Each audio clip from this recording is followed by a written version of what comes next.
Hi hello నమస్తే. నేను journalist Sai. Nellore జిల్లా జువలదిన్న పోర్టుకు సంబంధించి జగన్మోహన్ రెడ్డి గారు చేసిన ట్వీట్ కి లోకేష్ గారు రీట్వీట్ చేస్తూ తల్లిని చెల్లిని అంటూ కొన్ని వ్యాఖ్యలు చేశారు. అసలు పోర్టుకి తల్లికి చెల్లికి వీటికి ఏం సంబంధం అని ప్రజలందరూ కూడా చర్చించుకుంటున్నారు. అసలు ఈ అంశానికి దానికి దీనికి లింక్ ఏంటి? ఎందుకు లోకేష్ గారు అలాంటి వ్యాఖ్యలు చేశారు? ఇలాంటి అంశాలన్నీ కూడా మనతో మాట్లాడడానికి వైఎస్ఆర్సీపీ నాయకులు కాకు ఉమ్మ గారు మనతో ఉన్నారు. నమస్తే మేడం. నమస్తే సార్. చూసే ఉంటారు సార్, మీరు. లోకేష్ గారి ట్వీట్ ఏంటి మీ అభిప్రాయం ఆ ట్వీట్ పైన? ముందుగా అందరికీ నమస్కారం.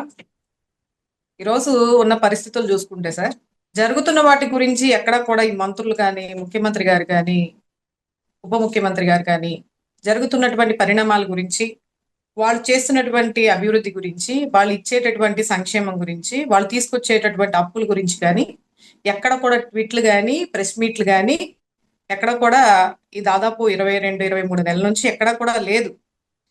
వీళ్ళేంటంటే జగన్మోహన్ రెడ్డి గారు ఎక్కడన్నా కార్యక్రమాన్ని ఏర్పాటు చేసినప్పుడు, మొన్న వెళ్ళారు జువెల్లదిన్ని.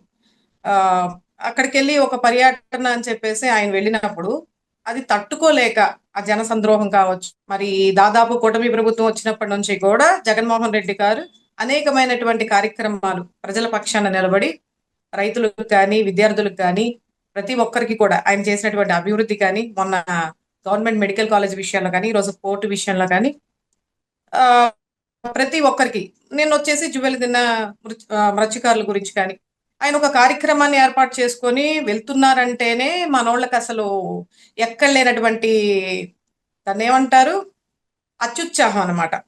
నెక్స్ట్ రేపు మనం ఆయన వెళ్ళకుండానే మనం ఈ లోపల ఏ స్క్రిప్ట్లు రెడీ చేసుకోవాలి, ఏ విధంగా బురద జల్లాలి, ఏ విధంగా మళ్ళీ పర్సనల్ గా అసాసినేట్ చేయాలి అని చెప్పేసి మరి మంత్రులందరికీ కూడా, మరి ఆ స్క్రిప్ట్ రైటర్ ఎవరో కానీ అందరికీ కూడా ఒకే విధమైనటువంటి స్క్రిప్ట్ అయితే స్ప్రెడ్ చేస్తారు. అక్కడ ఉన్నటువంటి విషయాన్ని తట్టుకోలేక, అక్కడ వచ్చినటువంటి జనాన్ని తట్టుకోలేక, ఆయన చేసినటువంటి అభివృద్ధిని ప్రత్యక్షంగా ఈరోజు మీడియా ద్వారా ప్రజలందరికీ తెలిసేలాగా చూపిస్తున్నప్పటికీ అవన్నీ తట్టుకోలేక ఏదో విధంగా మళ్ళీ ప్రజలు, అరే జగన్మోహన్ రెడ్డి గారు చేసినటువంటి అభివృద్ధి ఇది చూడు, జగన్మోహన్ రెడ్డి గారికి ఎంతమంది జనసంద్రోహం వచ్చింది అని చెప్పేసి ప్రజల్లో కొంచెం ఒక పాజిటివ్ వైబ్స్ వెళ్తాయని చెప్పేసి దాన్ని అడ్డుకోవడం కోసం ఈరోజు ఇటువంటి ప్రెస్ మీట్లు పెట్టో లేదా ట్వీట్ పెట్టేసో, లేదంటే మనం చూసాం వరుసగా మంత్రులు దాదాపు అక్కడికి వెళ్ళొచ్చిన దగ్గర నుంచి జగన్మోహన్ రెడ్డి గారి పైన ఏ విధమైనటువంటి ప్రెస్ మీట్లు పెడుతున్నారు, ఏ విధమైనటువంటి ప్రచారాలు చేస్తున్నారు అనేది మనం వరుసగా చూస్తూనే ఉన్నాం. మరి అదే విధానంలోనే ఈరోజు నారా లోకేష్ గారు షాడో ముఖ్యమంత్రి, ఈరోజు విద్యాశాఖ మంత్రి, ఐటీ శాఖ మంత్రి, ఈరోజు విద్యకు సంబంధించి మెలకువలేంటి, విద్యార్థులకు ఏ విధంగా ఉపయోగపడుతుంది ఈ కూటమి ప్రభుత్వం అనేది ఎక్కడ చెప్పేది లేదు. నిన్న కూడా దారుణం చూసాం క్వశ్చన్ పేపర్ గురించి, అది ఇంకా క్లియర్ గా చెప్తాం మీకు. అంటే అనేకమైనటువంటి అంశాలు ఉన్నప్పటికీ కూడా వాటి గురించి ఎక్కడా కూడా ప్రస్తావన చేయకుండా కేవలం వ్యక్తిత్వ హననం చేయడానికే ఈ కూటమి ప్రభుత్వ నాయకులు మరి అధికారంలోకి వచ్చినట్టున్నారు. జగన్మోహన్ రెడ్డి గారిని మరొకసారి వ్యక్తిత్వ హననం చేస్తా, తల్లి చెల్లి అని చెప్పేసి ఏదో విధంగా దూషణ చేసి తల్లిని చెల్లిని అని చెప్పేసి మాట్లాడుతూ ఉన్నారు. ఇంకా చాలా సంభాషణ జరిగింది ఆ ట్వీట్ లో. ఈ రాష్ట్రాన్ని నాశనం చేస్తున్నారని, అభివృద్ధి వచ్చేదాన్ని పరిశ్రమలు రానివ్వకుండా చేస్తున్నారని, లేదంటే రప్పా రప్పా అనే డైలాగ్ ని వీళ్ళే 1కి 100 సార్లు మాట్లాడే విధానంలో ఈ ట్వీట్ లో మరి పేర్కొన్నారు ఆయన. మరి ఒకటే అడుగుతా ఉన్నాం ఈ రోజు మేము, నిజంగా ఈ రాష్ట్రాన్ని ఎవరు అభివృద్ధి పరిచారు అనేది ప్రత్యక్షంగా ప్రజలందరూ కూడా చూస్తున్నారు. కాకపోతే మీకు మాకు తేడా ఏంటంటే, మేము ప్రచారం చేసుకోలేక, మేము చేసినటువంటి అభివృద్ధి సంక్షేమాన్ని మేము ప్రచారం చేసుకోలేక ఈ రోజు ఇలా ఉన్నామే తప్ప, ఎక్కడా కూడా అభివృద్ధి సంక్షేమంలో ఎక్కడ మా నాయకుడు వెనకడుగు వేయలేదు. మాట ఇచ్చిన ప్రకారం తూచా తప్పకుండా ప్రతి సంక్షేమాన్ని, అభివృద్ధిని ప్రజలకు అందించారు. ఈ రోజు మరి మీరేం చేస్తున్నారు? అధికారంలోకి వచ్చిన తర్వాత ఏ హామీలు ఇచ్చి ఈ రోజు అధికారంలోకి వచ్చారు? ఈ రోజు ఒక్క హామీ అయినా పూర్తి స్థాయిలో మీరు నెరవేర్చారా?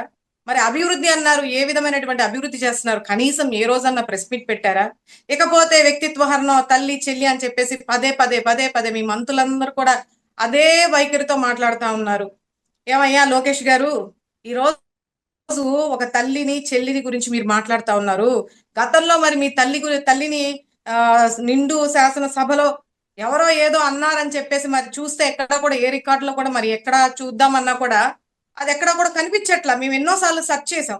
మరి భువనేశ్వరి గారిని ఏమన్నారు ఏంటి అనేది ఎన్నిసార్లు చూసినా కూడా మాకైతే ఎక్కడ కనపడలేదు. మరి మరి ఉన్నదాన్ని లేని దాన్ని ఈ రోజు మీరు పబ్లిసిటీ చేసుకోవడం కోసం ఒక తల్లిని అడ్డం పెట్టుకొని ఈ రోజు మా తల్లిని అన్నారని చెప్పేసి మీ తండ్రి గారు స్వయాన కన్నీటి పర్యంతమయ్యి మీరు పదే పదే ప్రతి సభల్లోనూ నా తల్లిని అన్నారు నా తల్లిని అన్నారు అని చెప్పేసి మీరు మాట్లాడుతూ ఉన్నారు కదా.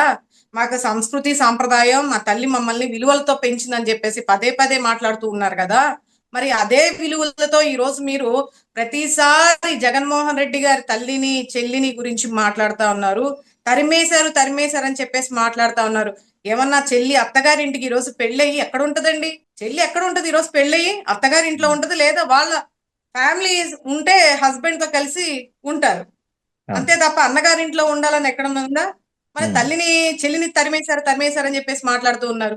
మరి తల్లి ఏ రోజన్నా ముందుకొచ్చి నా కొడుకు నన్ను తరిమేశారని చెప్పేసి ఏ రోజన్నా చెప్పారా విజయమ్మ గారు?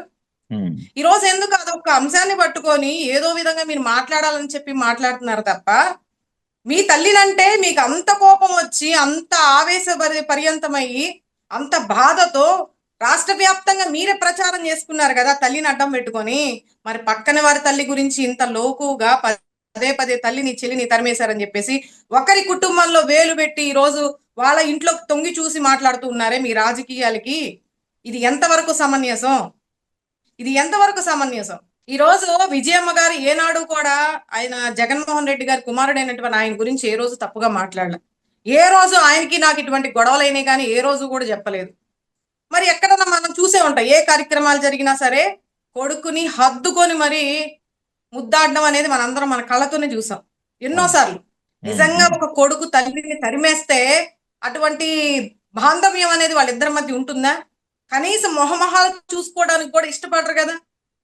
మరి ఏ విధంగా ఈ రోజు మీరు కల్పితాలని పదే పదే తల్లి చెల్లి అని ఈ అంశాన్ని ఎన్నిసార్లు మీరు రాజకీయంగా వాడుకుంటారు?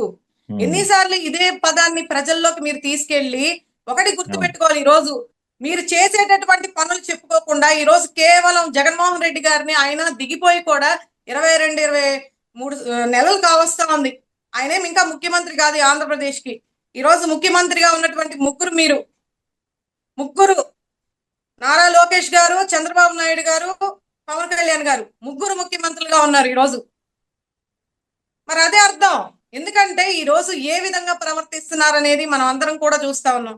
ఆయన దిగిపోయి ఇన్ని నెలలు అవుతున్నా సరే ఇంకా ఆయన మీద పడి ఏడవడం, పొద్దున్న లెగిస్తే ఆయన గురించి మాట్లాడడం, పొద్దున్న లెగిస్తే ప్రెస్ మీట్ పెట్టారంటే ఖచ్చితంగా జగన్మోహన్ రెడ్డి గారు ఫ్యామిలీ ఉంటుంది, లేదా వైఎస్ఆర్సీపీ పార్టీ అండ్ శ్రేణుల గురించి ఉంటుంది. ఎందుకు మీకు అంత భయం? 11 స్థానాలే కదా మాకు వచ్చింది. ఎందుకు మీకు అంత భయం? 11 స్థానాలు వచ్చినటువంటి మా గురించి ఎందుకు ప్రతినిత్యం 164 స్థానాలు వచ్చినటువంటి మీరెందుకు పదే పదే మంత్ర జపం చేస్తా ఉన్నారు? ఈ రోజు మీరు చేయవలసింది ఏంటి? ఈ రాష్ట్రానికి ఇవ్వవలసింది ఏంటి? ఇవన్నీ కూడా పక్కన పెట్టేసి కేవలం డైవర్షన్ చేసుకుంటా ప్రతిసారి వ్యక్తిత్వ హననం చేస్తా ఉంటే ప్రజలు కూడా చూస్తూ ఊరుకోరు. ముఖ్యంగా మా వైసీపీ శ్రేణులు అయితే చూస్తూ ఊరుకో. ఇదే అంశంలో నారా లోకేష్ గారు గౌరవంగా కొంచెం మర్యాదగా మాట్లాడితే, విషయం గురించి మాట్లాడితే ఏదైనా మాట్లాడడానికి మాకు కూడా సబ్జెక్ట్ ఉంటుంది. మీరేం మాట్లాడకుండా ప్రతిసారి అదే చెప్తా ఉంటే మేము ఎన్నిసార్లు గడ్డి పెట్టాలి?